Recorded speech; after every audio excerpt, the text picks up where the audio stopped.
مستحق کون؟ کس کو آپ دیں؟ مختصر آپ کے سامنے رکھتا ہوں، بہت تفصیل میں نہیں جاؤں گا انشاءاللہ۔ پہلا، صدقے کے سب سے پہلے مستحق آپ کے رشتہ دار ہیں، آپ کے رشتہ دار ہیں، یاد رکھیے سب سے پہلے مستحق جس کو آپ صدقہ دیں وہ آپ کے جو ہے رشتہ دار ہیں۔ کیونکہ رسول اکرم صلی اللہ علیہ وسلم نے دیکھیے اس بات کو یوں بیان کیا کہ مسکین پر صدقہ کرنا ایک عام صدقہ ہے، اور رشتہ دار پہ صدقہ کرنا صدقہ اور صلہ رحمی دونوں ہیں۔ تو رشتہ دار پہ خرچ کیجیے، اپنے رشتہ داروں پر خرچ کیجیے، یہ سب سے پہلے مستحق ہے۔ آج ہم کو خرچ کرنے کا جذبہ جاگتا بھی ہے تو غیر رشتہ داروں کو کرتے ہیں، رشتہ داروں کو نہیں، وہ بہت پیسے سے فلاں فلاں۔ ابو ایوب انصاری رضی اللہ عنہ ایک مرتبہ پریشان حال ہے، پریشان ہے، بیوی نے بھاپ لیا، شوہر پریشان ہے کچھ وجہ سے، کہا کیا بات ہے ابو ایوب آپ بڑے پریشان نظر آتے ہیں؟ تو کہا مال اتنا جمع ہو گیا، یہ مال کا جمع ہونا مجھے پریشان کر رہا ہے، کیونکہ صحابہ خرچ کرنے کے عادی تھے۔ تو ان کی بیوی نے کہا پھر اس کا حل کیا ہے؟ کر لو جاؤ۔ بیوی سمجھ گئی کہ حل کیا ہے، حل یہ ہے کہ شوہر خرچ کریں گا سکون ہو جائیں گا۔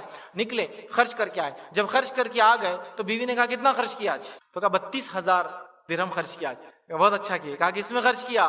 تو کہا رشتہ داروں میں، تو کہا یہ اور اچھا کام کیا آپ نے۔ تو بیوی بھی کیسی ہے دیکھیے، کہہ رہی ہے رشتہ داروں میں خرچ ہو چکا ہے، زیادہ ہے نا۔ آج اگر سمجھ لیجیے کوئی شوہر بول رہا مجھے بہت پریشانی ہو رہی، کیوں؟ وہ پیسے بہت ہو گئے، تو بھی بولیں گے لاؤ میرے کو۔ آپ پاگل ہو گئے، آپ خرچ کرنے کی بات کر رہے ہیں، آپ کا دماغ جگہ پہ تو ہے نا، اس کے لیے سب کچھ کر رہے ہیں ہم، چلو ادھر لاؤ۔ نہیں بھائی وہ بیگم مجھے خرچ کرے بغیر سکون نہیں آنے والا، تو بولی کرو لیکن تمہارے رشتہ دار میں کرے نا تو دیکھو میں کیا کرتی تھی، کہیں بھی دینا لیکن تمہارے بھائیوں کو نہیں دینا، کس کو بھی دو تم ان کو مت دو، وہ فلاں فلاں اور فلاں ایسے۔ کون سا انسان دنیا میں جس میں برائی نہیں مجھے بتائیے؟ جن کے ساتھ ہم زیادہ رہتے ہیں تو ان کی برائی زیادہ دکھ کر آتی ہے، لیکن ہر انسان میں کچھ نہ کچھ برائی ہے ہی، بائی ڈیفالٹ ہم ایسے، کل بنی آدم خطا، آدم کی اولاد خطا کاری ہے، لیکن جو نزدیک ہوتے ہیں نا ان کے برائیاں زیادہ نظر آتی ہے، اس لیے سب سے زیادہ برائیاں ایک دوسرے کی نظر شوہر اور بیوی کو آ جاتی ہے سب سے پہلے، اس لیے کہا معروف طریقے سے رہو بیویوں، سب سے نزدیک لوگ ہیں نا۔ اس کے بعد کس کی برائیاں سب سے زیادہ نظر آتی ہے؟ آپس میں بھائیوں کی، تو آئیں گی نا ساتھ رہیں گے، تو جب دور جس کو نہیں دکھتی آپ کو برائی تو اچھا سمجھ رہا اس میں ہر انسان، لیکن پہلے اگر مدد کے مستحق ہے آپ کے تو آپ کے رشتے، اس میں سب سے پہلا حق آپ کی بیوی بچوں کا پہلا حق ہے۔ نبی اکرم صلی اللہ علیہ وسلم کا ایک صحابی ہے کہ اللہ کے رسول صلی اللہ علیہ وسلم، مسند احمد کی روایت ہے، میرے پاس 1 دینار ہے کیا کروں؟ تو کہا انفق علی اہلک، اپنے بیوی پہ خرچ کر۔ کہا ایک اور ہے، اب اس کو کیا کروں؟ تو کہا انفق علی ولدک، اپنے بچوں پہ خرچ کر۔ کہا ایک اور ہے، تو کہا اپنے نفس پہ خرچ کر۔ کہا ایک اور ہے، تو کہا اب تو جانتا ہے کیا کرنا ہے، مطلب اب صدقہ کر دے، تو بیوی پہ خرچ کر، بچوں پہ خرچ، نفس پہ خرچ کر، باقی صدقہ۔ اور صحابہ کی زندگی میں نہیں ملتا، اپنے آپ پہ خرچ کرتے، اس سے زیادہ جو ہوتا بیچ دے۔ لیکن ہمارے پاس ایشو یہ پرابلم یہ ہے کہ جو حدیث میں اپنے نفس پہ خرچ کرنے کا بیوی بچوں پر، اس کی کوئی لمٹ ہی نہیں ہمارے پاس۔ ابھی 10,000 کما رہا تو 15 تنخواہ ہونے سے پہلے 15 کے خرچ کر پورے پلاننگس ہو گئے، پردے بدلنا، ہینڈ سیٹ بدلنا، یہ بدلنا، صوفہ نیا، یہ نیا گاڑی چینج کرنا ہے، مطلب 15 ہوئی نہیں تو ابھی پلاننگ پورے۔ اب 15 سے 20 ہو تو اس کی پلاننگ ہے، 20 سے، اور حالت یہ ہے کہ کروڑوں کما کے بھی پلاننگ ہے۔ تو ایک لمٹ بنائیے، سٹل 1 دینار تھا تو کہا بیوی کے لیے، 1 دینار تھا بچوں، 1 دینار اپنے لیے، 1 دینار تو جانتا فان تابصر حدیث میں، آپ تیرے کو معلوم کیا ہوشیاری کرنا ہے، خرچ کرنا ہے تو چلے گئے، سمجھے آپ بات کو؟ یہ بڑی اہم چیز ہے۔ تو رشتہ داروں پہ سب سے پہلے آپ کو خرچ کرنا یاد رکھیے، پہلے حقدار۔ دوسرا یتیم، ٹھیک ہے، خرابات دار کے بعد یتیم آتے، یتیموں کا دوسرا حق یاد رکھیے ہمارے مال میں، اس لیے کہ یتیم دنیا کا سب سے کمزور انسان ہوتا ہے، اور بھوک کے بعد موت ہوتی ہے، اس لیے قرآن میں 2 چیزوں کے بارے میں بڑا آیا، کھانا کھلاؤ، بھوکے کھانا کھلاؤ، بھوکے کھانا کی، تو بھوک کے بعد کیا ہے؟ موت ہے، اور یتیم کا حق دو، چونکہ یتیم سماج کا سب سے کمزور فرد، سب سے کمزور۔ یتیم کی کیا یتیمی ہوتی ہے، اس کی کیا کمزوری ہوتی ہے، میں ڈیفائن نہیں کرتا۔ تو یتیمی کیا ہوتی ہے، یتیم کو پتہ چلتی ہے کیا ہوتی ہے۔ ایک مثال دے سکتا ہوں صرف سمجھنے، میں باہر یا میرا بچہ گھر سے باہر جاتا ہے اور اس کو چھیڑ دیتا ہے تو وہ کیا بولتا ہے؟ ابھی رک جاؤ، میں اپنے باپ کو بلا کے لا، ابو کو بلا کے لا۔ لیکن یتیم کچھ بھی نہیں بولتا، اس کو معلوم پیچھے کوئی بھی نہیں، سمجھا؟ اس کی یتیمی، اس کی کمزوری اتنی زیادہ ہے کہ اگر وہ مالدار بھی ہے تو یتیم پریشانی اس لیے کیوں، یتیم کو سپورٹ رکھیے، یتیم کا بڑا ہے، اسی لیے بار بار بھوکے کھانا کھلاؤ، یتیم کا ادا کرو، کیوں؟ اس لیے کہ یتیم سے کمزور فرد ہوتا ہے، اس لیے اس کی مدد کرنا ہے۔ تو یتیم اپنے خاندان کے یتیم، دوسروں کے یتیم، سماج کے یتیم، انسانیت میں کہ تو یہاں یتیم مسلم یتیم، آرفن مسلم آرفن نہیں ہے، کوئی بھی آرفن جو دنیا میں ہے اس کی خاندان کا یتیم سب سے پہلا مستحق، پھر آپ کی کمیونٹی کا یتیم دوسرا مستحق، آپ کے شہر کے یتیم اور آپ کے اطراف میں دوسرے مذاہب میں جو ان کی مدد کیجیے، یتیم خانے ان کی کفالت کیجیے۔ نبی اکرم صلی اللہ علیہ وسلم فرماتے ہیں میں اور یتیم کی کفالت کرنا جنت میں ایسے ہوں، اور اشارہ کیا اپنی انگلیوں ایسا 2 انگلیاں نزدیک، یتیموں کا بڑا مقام ہے یار، بڑا مقام ہے یتیموں کو۔ نبی اکرم صلی اللہ علیہ وسلم نے وہ حق اور وہ مقام ملا کہ نبی اکرم صلی اللہ علیہ وسلم نے یتیم بچے کو اپنے کاندھے پر بٹھا کر عید کی نماز کے لیے، ان کے والد نے راستے سے آپ جا رہے تھے، نعمان رضی اللہ عنہ، کہا نعمان تم نماز کو جاؤں گی کل عید کی؟ تو کہا میں تو یتیم، میرے والد نہیں۔ تو آپ صلی اللہ علیہ وسلم گھر لے گئے، اپنی زوجہ سے کہا اس کو نہلاؤ دھلاؤ، اور اس کے بعد اپنے کاندھے بٹھا کر لے گئے۔ تو یتیموں کو وہ حق، آرفنس کو وہ رائٹ ملے اسلام میں کہ نبی اکرم صلی اللہ علیہ وسلم کے کاندھے پر تک بیٹھے یتیم ہی، تو یتیم حق ہے ان کا، ڈھونڈیے نہیں ہے آپ کے اطراف تو دیجیے ان کی مدد، اور مالدار بھی ہو یتیم تو بھی مدد کیجیے، کیسے؟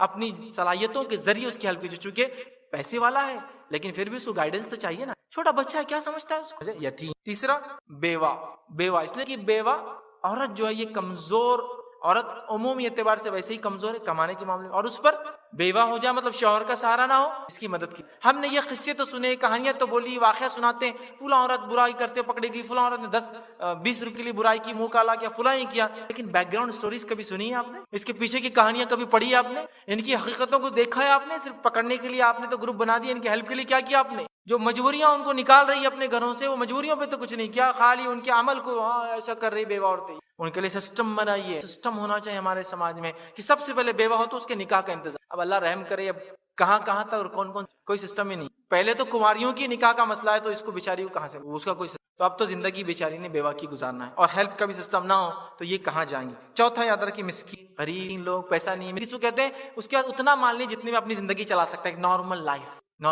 کی۔ تو آج ہم نے اتنا اسٹینڈرڈ ہائی کر دیا لیونگ کا، کیوں کتنا بھی بولو تو میں مسکین ہی رہتا ہوں پھر، کیونکہ کھانا ہے، اور کھانا تو عام بات ہے، میٹھا کہاں اس کے بعد، میٹھا تو عام بات ہے، ٹھنڈا کہاں اس کے بعد، تو ہماری مسکینی ختم نہیں ہوتی ہے۔ مسکین کا مراد وہ عام زندگی کو جو مال لگتا ہے بیچارہ نہ ہو وہ مسکین۔ اسی طرح جو ہے پانچواں مسافر گھر کا تو مالدار کروڑپتی ہے، آ گیا راستے میں پریشان ہو گیا، مال لٹ گیا، چوری ہو گیا، ختم ہو گیا، ایکسپیکٹیشن نہیں تھی کتنے دن رکوں گا، پیسہ اڑ گیا، مدد کیجیے، یہ بھی حقدار ہے آپ کے صدقات کا۔ اسی طرح چھٹا سوالی، سوال کرنے لوگ آتے ہیں نا، لیکن یہ پروفیشنل سوالی نہیں ہے یہاں مراد، میری سوال سے مراد وہ لوگ مجبور ہو جاتے ہیں آپ سے سوال کر، پروفیشنل نہیں جنہوں نے اپنے گداگری کو پروفیشن بنا دیا، وہ لوگ غور سے سن لے جنہوں نے بھیک منگی کو اپنا پروفیشن بنا دیا، خاندانی طریقہ ہے جینے کا بنا دیا۔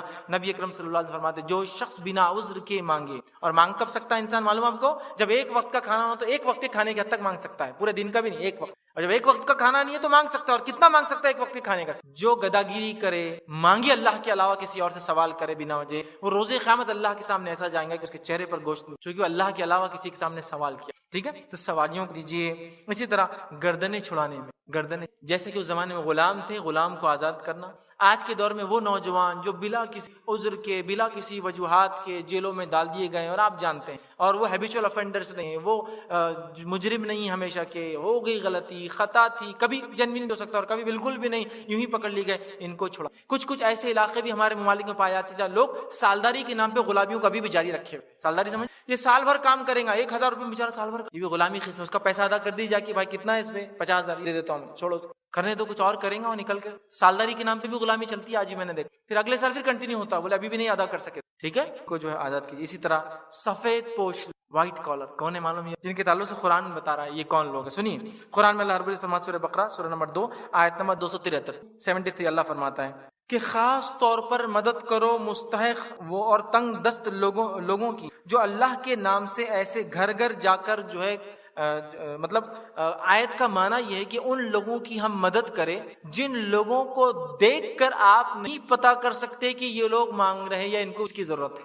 مطلب وہ آپ کے سامنے آ کے مانگیں گے نہیں، دو اس کو مسکین کہتے ہیں در حقیقت، وہ مانگیں گے نہیں، لیکن ان کے چہروں سے آپ کو اندازہ ہو جائے گا کہ ان کو ضرورت ہے، لیکن عام لوگ ان کو دیکھیں گے تو سمجھیں گے یہ تو غنی لوگ ہیں، مالدار ہیں۔ اللہ رب العزت کیا فرماتا ہے ان کے تعلق سے، یحسبهم الجاہل اغنیاء، جو لوگ جن کے بارے میں نہیں جانتے وہ سمجھتے تو مالدار ہیں، جن کو علم نہیں ہے وہ سمجھتے ہی مالدار ہیں، لیکن ان کے چہروں سے آپ پتا کر سکتے ان کو خرچ کی مسکین ہے، تو مسکین ملتا نہیں، ان کو ڈھونڈ کر دینا، سمجھ رہے آپ، جو آپ کا دوست بھی ہو سکتا ہے، آپ کا کوئی بہت سگا بھائی بھی ہو سکتا ہے، اور آپ کا بالکل پڑوسی لیکن مانگتا نہیں، یہ بھی ہو سکتا ہے۔ اسی طرح دینی ادارے مستحق ہے کہ آپ ان کو دے اپنا مال و دولت، جو مختلف دعوتی اصلاحی دیگر کام کرتے ہیں یہ بھی مستحق ہے۔ اسی طرح 10واں اور آخری، آپ جس کو بھی صدقہ دیں کوشش کریں متقی اور پرہیزگار انسان، مسافر سارے ترجیحات کس کو دیں گے؟ متقی، اس لیے کہ نبی اکرم صلی اللہ علیہ وسلم فرمایا کہا تو اس بات کا خیال رکھنا، کہ صحابی کو کہا تو اس بات کا خیال رکھنا کہ تیرا مال اور تیرا کھانا صرف متقی، کہ تیرا مال متقی لوگ کھائے، تو لہٰذا کوشش کرے کہ آپ ایسے لوگوں کو دے، یہ غریب مسافر سے جو تقوی والے۔ اب جو ہے صدقے کے تعلق کسی نے ایک سوال کیا ہے کہ جیسا کہ محبوب چیز کو اللہ کے نام میں صدقہ کرنا چاہیے، تو خواتین کیا جو ہے صدقہ کرے، ان کی محبوب چیز میک اپ وغیرہ کی چیزیں، بلکہ میں سمجھتا ہوں آپ نے جو میک اپ کا لفظ استعمال کیا آپ سیکنڈ ڈگری پر آ گئے، چونکہ فرسٹ آرنامنٹ گہنوں کے بارے میں تو کچھ نہیں کہا آپ نے، وہ سب سے محبوب ہے، اور پھر میک اپ ہے، تو آپ سیکنڈ والا بات کر رہی ہیں، تو فرسٹ کی ہم بات کریں گے۔ آئیے واقعہ سنتے ہیں۔ نبی اکرم صلی اللہ علیہ وسلم عید کا خطبہ دیتے ہیں، بخاری اور میں روایتیں آتی ہیں اور بہت ساری کتب حدیث خطبہ دیتے ہیں۔ خطبہ دینے کے بعد چونکہ عورتیں خطبہ نہیں سن پاتی، وہ پیچھے کی طرف ہوتی ہیں، نبی اکرم صلی اللہ علیہ وسلم ان کے پاس جاتے ہیں، بلال رضی اللہ عنہ آپ کے ساتھ ہوتے ہیں، نبی اکرم صلی اللہ علیہ وسلم حکم دیتے ہیں عورتوں کو صدقات اور خیرات کرو، میں نے تمہیں جہنم میں تمہاری کثرت کی زیادہ دیکھا ہے، اور بلال رضی اللہ عنہ آگے بڑھتے ہیں، اور عورتیں صدقات اور خیرات کرتی چونکہ وہ جہنم سے بچنا چاہتی ہے اور یہ آڑ بن جاتا ہے نا صدقہ. اور حدیث میں آتا ہے بلال رضی اللہ عنہ فرماتے ہیں کہ اپنے گہنے صدقے میں کڑے. فرسٹ اسٹیپ تو وہ ہے, صحابیات جو چیز کو محبوب کرتی تھی عورتیں وہ گہنے ہوتے, پھر آپ نے تو سیکنڈ کر لیا, مطلب تھوڑا سا لیسٹ پر آ گیا میک اپ وغیرہ کے سامان پر, تو لہٰذا گہنے وغیرہ انسان یا اس کے علاوہ بہت ساری چیزیں ہوتی, جیسا کہ آپ نے محنت مشقت کری, روپیے جمع, شوہر کے دیے ہوئے پیسوں میں سے کچھ کفایت شاری مطلب کچھ اماؤنٹ نکال لیا, یہ اماؤنٹ چونکہ آپ نے بڑا محبوب ہے, یا آپ یہ سوچتے ہیں کہ یہ اماؤنٹ میں جمع کرتا ہوں یا کرتی ہوں اور میں انشاءاللہ اس کے بعد 5,000 ہو جاتے کم از کم, چھوٹی سی ایک انگوٹھی سی ایک تولے کی, مطلب ایک معاف کرنا معاشیا مطلب 10 گرام تو بہت مہنگا ہے لیکن 1 گرام 2 گرام کی کچھ بناتی ہوں. لیکن ایسا ہوا جب آپ نے 5,000 جمع کیے, ایک ایسی خاتون آپ کا ایک ایسا رشتہ دار آیا جو اتنا بیمار اور مجبور تھا کہ اس کو پیسوں کی ضرورت ہے, اب آپ نے بولیں گے پیسہ جو بڑی محبت کے ساتھ جمع کیا ہے یہ محبوب ہو گیا نا آپ کا, اب یہ خرچ کرتے تو آپ آگے اس کے اندر. تو بہت سارے مواقع ہو سکتے ہیں, اور عورتوں کو تو خاص نبی اکرم صلی اللہ علیہ وسلم صدقات کی تاکید. ایک اور روایت میں آتا ہے آپ صلی اللہ علیہ وسلم نے عورتوں سے کہا کہ عورتوں جو ہے تم صدقات اور خیرات میں کثرت کرو, اس لیے کہ میں نے تم کو جہنم میں بہت زیادہ دیکھا ہے.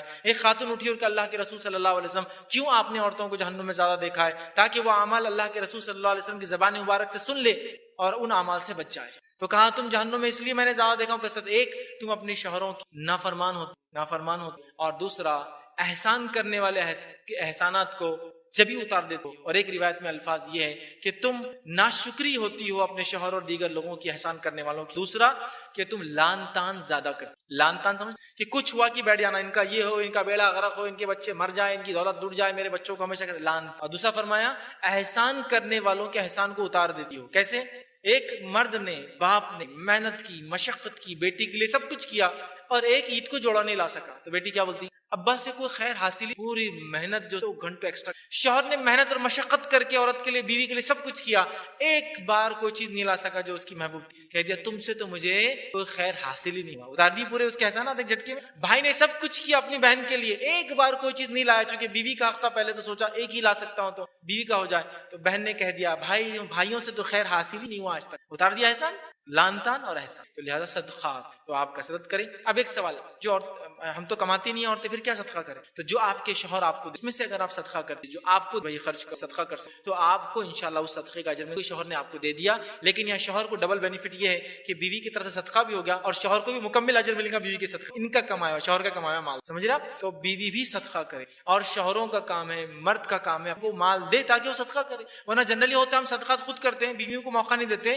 نتیجہ ہمارے بچوں کو ٹرین نہیں کرتے صدقات کے موقع. میں نے بہت کم عورتوں کو صدقے کا جذبہ رکھتے ہوئے دیکھا ہے, مردوں میں بہت دکھائی دیتا ہے, عورتوں میں نہیں. عورتوں کو عادت ڈالیے, ان کو دیجیے تاکہ وہ کرے, اور عورتوں کو صدقہ کرنا چاہیے, جو ان کے شوہر دیتے ہیں, جو سیونگ کر لیتی ہے صدقہ کرے, یہی ان کے قابل رشک عمل. یاد رکھیے معمولی. آئیے آگے بڑھتے ہیں. صدقے کے کنڈیشن کیا ہے, کسے اور کیسے, ٹھیک ہے, تب کیسا دینے کی کچھ باتیں ہو رہی, کسے دے انشاءاللہ آخر میں رکھتا ہوں. کنڈیشنز, صدقہ جو ہم خرچ کی بات کریں اللہ کی راہ میں, مطلب لوگوں کو, مسکینوں کو, مسافروں کو, مانگنے والوں کو, اور مختلف کاموں میں, دینی اداروں کو, مسجدوں کو, مدارس کو, جو ہم خرچ کی بات کر رہے ہیں, نفلی صدقے کی بات کر رہے ہیں, اس سے کنڈیشنز, اس لیے کہ بہت ساری مرتبہ ہم لوگ صدقہ دیتے ہیں لیکن اس سے کنڈیشن نہیں معلوم ہوتے, اور پتہ نہیں اپنے صدقے کو خلط ملط کر کے بیکار کر دیتے ہیں, مطلب ویسٹ کر دیتے ہیں. صدقہ تو دیا اور کنٹینیوسلی وہ کیا جا رہا ہے, بولو میرا نام بولو نا, میں نے صدقہ دیا, بولو نا, تو بیچاروں کو آ کے مجبور بولنا پڑا, فلاں صاحب نے اتنا صدقہ دیا تو اب ذرا سکون آیا, صدقہ قبول ہو, ایسا لگ رہا.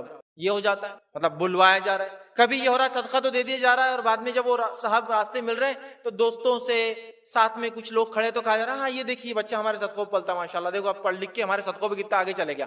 سمجھ رہے ہیں بات کو کہ اب زکات دے رہا ہے. تو یہاں یہ عمل کیا, مطلب ایزا دے کر, تکلیف دے کر جو ہے صدقے کے تعلق سے بتایا جا رہا ہے.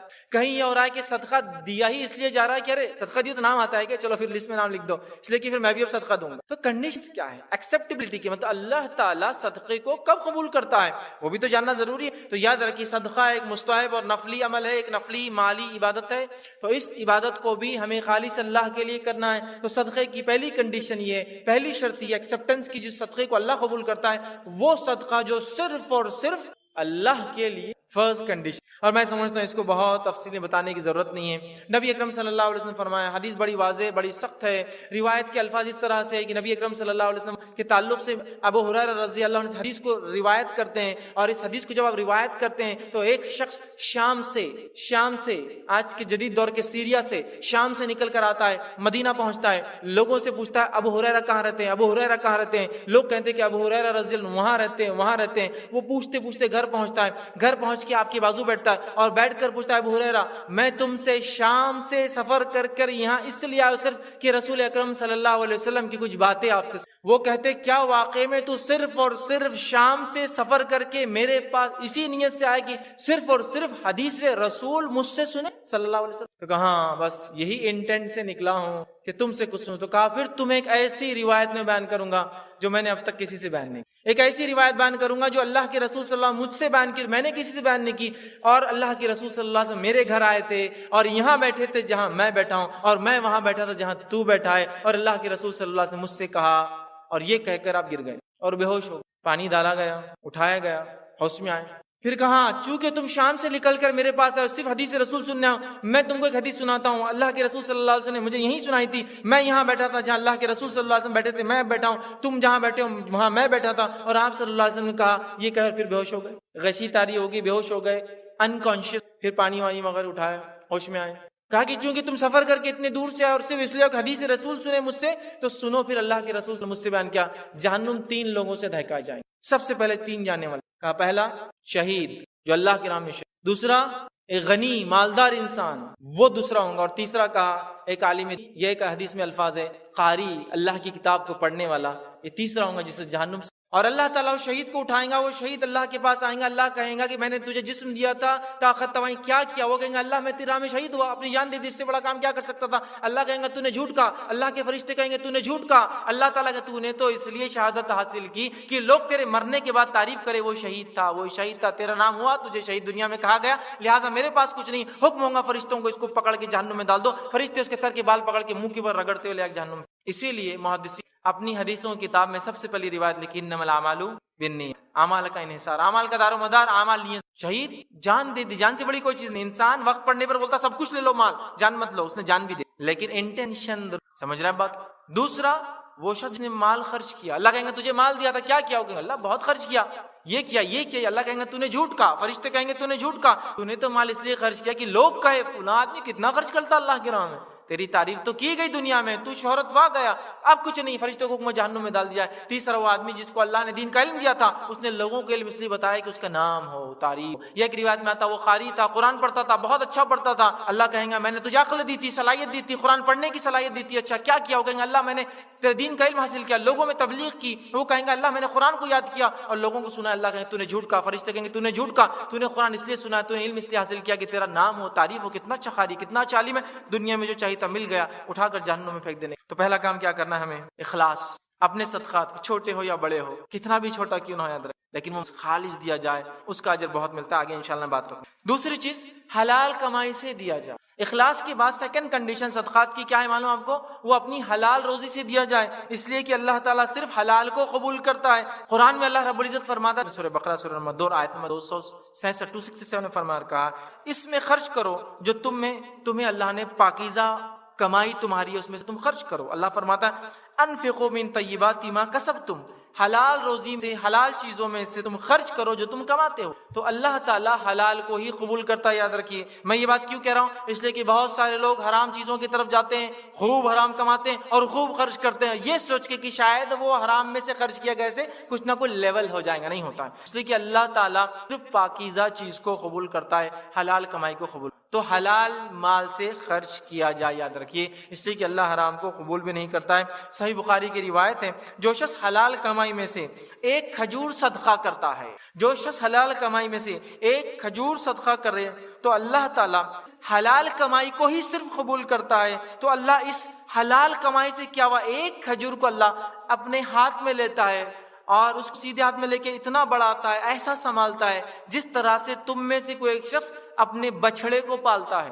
گاؤں وغیرہ میں جانوروں کو جو لوگ پالتے ہیں ان کو پتا ہے بچڑے کو پالنے کی اہمیت کیا ہے. بعد میں وہ کٹا بنے گا, مضبوط بنے گا, تو ہل چلائیں گا, بہت کام آتا ہے, بکتا ہے قیمتوں میں, ہے نا. تو اللہ تعالیٰ اس ایک کھجور کو ایسا پالتا ہے جیسے تم میں سے کوئی ایک شخص, نبی اکرم صلی اللہ علیہ وسلم فرماتے ہیں, ایک بچڑے کو پالتا ہے اور اس صدقے کو اللہ بڑھاتا ہے اس حد تک کہ وہ ایک کھجور احد پہاڑ کے برابر بن جاتا ہے قیامت کے دن. ان ریٹرن مطلب ایسا انویسٹمنٹ کہ سمپل ایک ڈیٹ, ایک کھجور انویسٹ کرنا ہے, ان ریٹرن احد پہاڑ کے برابر نہیں کیا لینا ہے, اللہ کی راہ میں خالص نیت سے حلال مال سے کمایا ہوا, چونکہ کنڈیشن. تو ایک تو میں سمجھتا ہوں صدقے کا لمٹ بھی پتہ چلی, کم سے کم کیا دیا سکتا, کچھ بھی ہو سکتا, کچھ بھی ہو سکتا, ایک کھجور بھی صدقہ ہو سکتا. چونکہ عرب میں نبی اکرم صلی اللہ علیہ وسلم زمانے میں سب سے ادنا چیز جو گھروں میں ہوتی تھی وہ کھجوری, چاہے وہ قیمتی والی ہو سستی والی کھجوری ہوا کرتی, ایک لیکن حلال ہو یاد ہے, کیونکہ اللہ حلال کے علاوہ قبول. تو سیکنڈ کنڈیشن حلال ہو. تیسری چیز, جو چیز دی جائے وہ خود حلال ہو. یہ بڑی اہم ہے, کیوں تو ہمارے پاس صدقات کے اندر, لوگوں کی مدد کے اندر حلال چیز میں نہیں ہوں گا اتنا, لیکن حرام چیز میں برابر ہوں گا. ہم دو بھائی مل کے ایک ہی اس میں کش مارتے, بولے صدقہ ایک دوسرے کو, صدقہ ایک لے کے نہیں, پورا ایک پٹی لے کر آگے پورے دوستوں میں تقسیم کرتا میں. آج کل نوجوان میں بڑا چلتا نا, گٹکا, تمباکو, سگریٹ.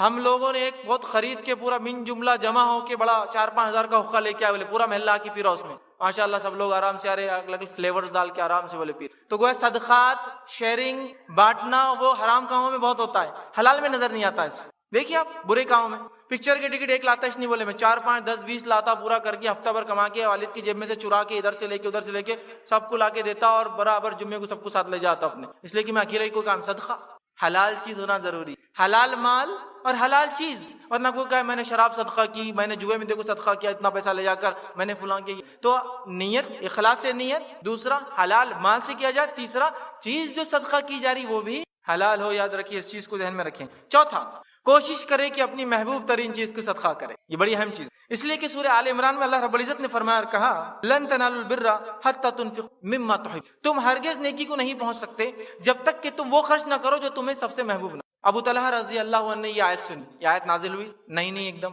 ان کے کان میں پڑ گئی. نبی اکرم صلی اللہ علیہ وسلم سنا رہے ہیں, تم نیکی کو نہیں پہنچ سکتے. لن لفظ استعمال عربی میں ہرگز نہیں, لن تنالوا البر, تم نہیں پہنچ سکتے ہرگز نہیں. کب تک؟ جب تک وہ خرچ نہ کرو جو تم. وہ نکلے نبی اکرم صلی اللہ علیہ وسلم کے پاس آئے, اور یہ صحیح بخاری میں واقعہ ہے. نکل کے کہ اللہ کے رسول صلی اللہ علیہ وسلم, میرا ایک بڑا پسندیدہ باغ ہے, بیروہا کا ایک باغ ہے, ایک ایسا باغ جس کے کھجور بھی میٹھے تھے, اس کا پانی میٹھا تھا, اور نبی اکرم صلی اللہ علیہ وسلم عصر کی نماز کے بعد ان کے گھر آتے اور اس باغ میں بیٹھتے, اس کا پانی پیتے, اس کی کھجوریں. تو کہا بیروہا کا سب سے قیمتی, مطلب سب سے قیمتی پلاٹ تھا وہ, مدینے کا سب سے قیمتی کھیت تھا, اور سب سے بہترین کھجور کے جھاڑ اور میٹھا پانی تھا اس کے اندر. کہا یہ سب سے محبوب ہے, میں اس کو اللہ کی راہ میں صدقہ کرنا, میں اس کو اللہ کی راہ میں صدقہ کرنا چاہتا ہوں. اللہ کے رسول صلی اللہ علیہ وسلم جب سنتے تو کہتے, واہ یہ تو بڑا نفع بخش مال ہے, یہ تو بڑا نفع بخش مال ہے, بہت اچھا ہے نفع بخش, دنیا میں تو ہے ہی ہے, آخرت میں نفع بخش ہے. کہا اللہ کے رسول آپ گواہ رہیے, میں نے اس مال کو صدقہ کیا, آپ جہاں چاہے خرچ کر دیا اب اس کو. تو اللہ کے رسول صلی اللہ علیہ وسلم فرمایا, میں چاہتا ہوں کہ تمہارے رشتہ داروں میں ہی تم خرچ کرو. تو کہا اللہ کے رسول ٹھیک ہے, اپنے رشتہ داروں میں خرچ کر, بیروہا کا باغ خرچ کر دیا, صدقہ کر, صدقہ کر. صحابہ میں ایک مزاج تھا, یہ واقعہ جب سنتے ہیں تو کبھی کبھی عجیب لگتا ہے ہمیں.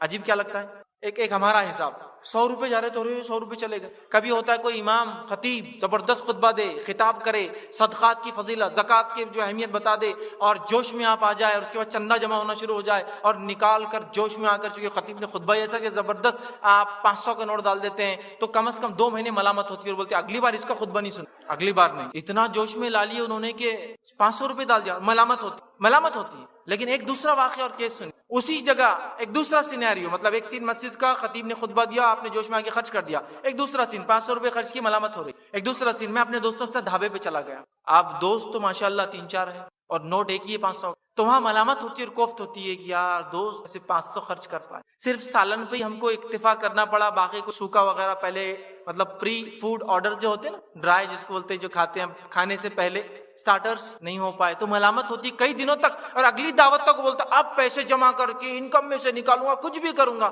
نیکسٹ ٹائم کی دعوت وٹری سٹارٹرز, اور اس کے بعد کھانا کھلاؤں گا.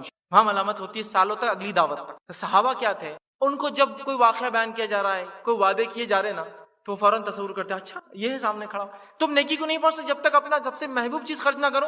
اب تو مجھے خرچ کرنا ہے اس لیے کہ میں نیکی کو نہیں پہنچ سکتا بغیر, تو چل پڑتے. اصل ان کے تصورات بہت کلیئر تھے کتابوں سے. اللہ کے وعدے اور رسول کے وعدے ان کے لیے ایک دم 100% کھرے تھے. تو جیسا کوئی آدمی آ کر آپ کو بولے, ایک شہر آپ اگر لے لے